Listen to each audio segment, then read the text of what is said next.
Welcome to the Tesla Economist. Please hit the thumbs up and remember to subscribe. You can follow me on Twitter and talk to me on Patreon. The US dollar is no longer suitable for a nation's reserve currency. The US dollar is still currently the world's global currency. This is mainly due to the fact that dollars used to be redeemable as gold, but obviously it's a fiat currency and has been for the last 50 years. It has served as a solid, reliable, stable currency throughout the world for global industrialization. But other nations have had enough of the US dollar being the reserve currency. They're fully aware what they're getting and the true value and control of the US dollar, and after the US government demonstrating how much power they really have after overshowing their hand, then that might make other nations start to think, hang on, we have trillions of dollars. What if it gets cancelled? If we don't do what the American government wants us to? Oh, I see. Wow. America has that much control over us? Good to know. What's the solution? Well, I'm sure governments have entertained all possible solutions and run contingency plans and scenarios. Do we go back to a gold reserve, perhaps? Well, we have all these US dollars. What can we buy with that? Gold's been a great form of money over the millennia, but we have a vastly superior version of gold now that is better in every single capacity as money, Bitcoin.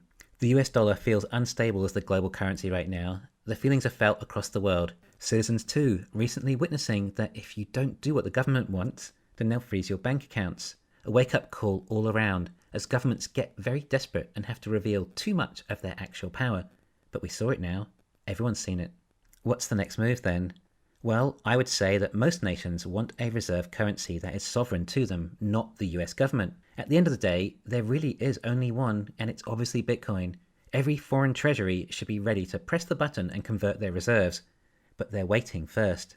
This is full-on game theory at its finest. As soon as one nation with major US reserves starts converting to Bitcoin, it would send a shock through the world, and the rest will start buying it.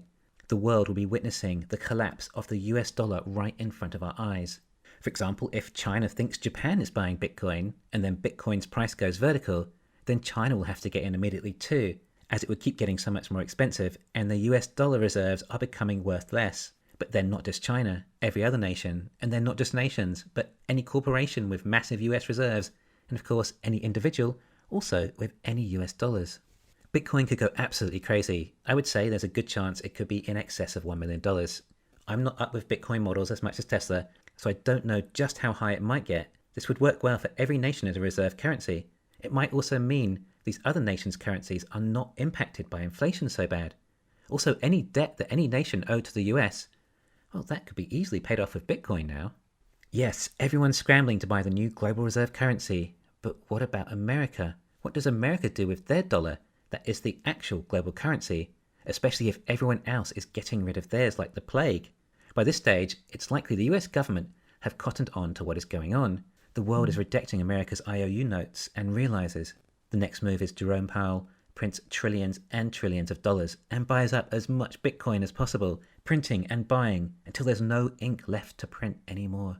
Yes, I know it's not literal printing. The US dollar goes into total hyperinflation, yet the Fed managed to buy up as many Bitcoin as they could, whilst there was still some sort of value remaining in the currency.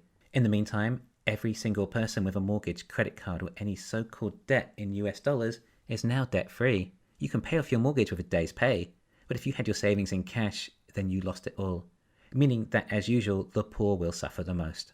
The dollar is dead along with debt. This is an unprecedented scenario though. Usually, when a national currency hyperinflates, the country is broke, but the US killed the currency to jump to a new one. The US will still have Bitcoin as its reserve, but they'll no longer be able to print any more. The US will have no more national debt either. But the US will have no currency. Would the Fed create a new currency that is backed by Bitcoin? Or would America simply have to move over to Bitcoin as a form of currency? Floating a new currency is no easy task, especially if it was to compete with Bitcoin. But this will end a lot of power the US government has on the world. No more petrodollar, no more US dollar global currency. Surely all governments must be aware of this scenario. So who will start first? What will make it jump? The US could do it first and destroy the currency and buy Bitcoin cheaper than any other nation first. They could do it so fast that Bitcoin is at $1 million before the rest of the world even catches on, meaning that the government would have essentially wiped off the majority of the value of all US dollar reserves around the globe. This would mean that the American government is stealing the value left in the US dollars in the world if they choose to hyperinflate their currency, moving to this new reserve. Well, America doesn't have reserves like others. They are the printers and don't need reserves. This is what Nixon did in 1971 already, stole all other nations' gold that were using dollars as their reserves. He said it was temporary, but we're still waiting. I don't know how they got away with that. Do you see the game theory then? The quicker or earlier your nation buys up Bitcoin, the lower the price, and thus making your reserves that much larger, and thus a wealthier, stronger nation. I think through this, America will be fine as a country, although the government would have gone on a serious diet. But it could be good for the country. Without the US able to print any more money, it will keep a hold of equality. Equality is important. Equality is your middle class. Without that, you have the haves and the have-nots. Both party only wants what is best for them, which are both extremes, compared to the middle class, the backbone of society. Without a middle class, you lose democracy. This would help bring back the middle class and be less divided. The government will have to be responsible of their spending and can't spend any more. And there'll be no more foreign debt either anymore, as nations can't trust each other. There has to be a universal global currency, or exchange rates can fluctuate too much. Currencies can be crashed without a reserve, just like when the pound crashed. When it differed too far from the Deutschmark relative to its base currency, George Soros saw this and shorted the pound and crashed it, making billions, and sending the UK into a terrible recession in the 90s. When nations' reserves were backed by metal species, some nations chose to back their reserves in silver instead of gold, like Japan, and silver prices crashed at the end of the 19th century, resulting in Japan losing tremendous wealth as a nation relative to the gold reserve countries. This is why you need a consistent global reserve currency. I hope this new transition of wealth to the Bitcoin hodlers sees new opportunities. I hope that these Bitcoiners spend their mass amounts of wealth on improving the world. Okay, so game theory fascinates me, and I'm not sure I've ever come across a game of quite this magnitude. We'll have to see how it plays out. We just need to avoid any nation's digital centralized fiat currencies, or we just back to where we were before, except said currency is now worse. It would be centrally controlled, so your money can be shut off instantly and has total surveillance built in. Thanks for listening. Please hit the thumbs up and subscribe. You can follow me on Twitter and talk to me on Patreon.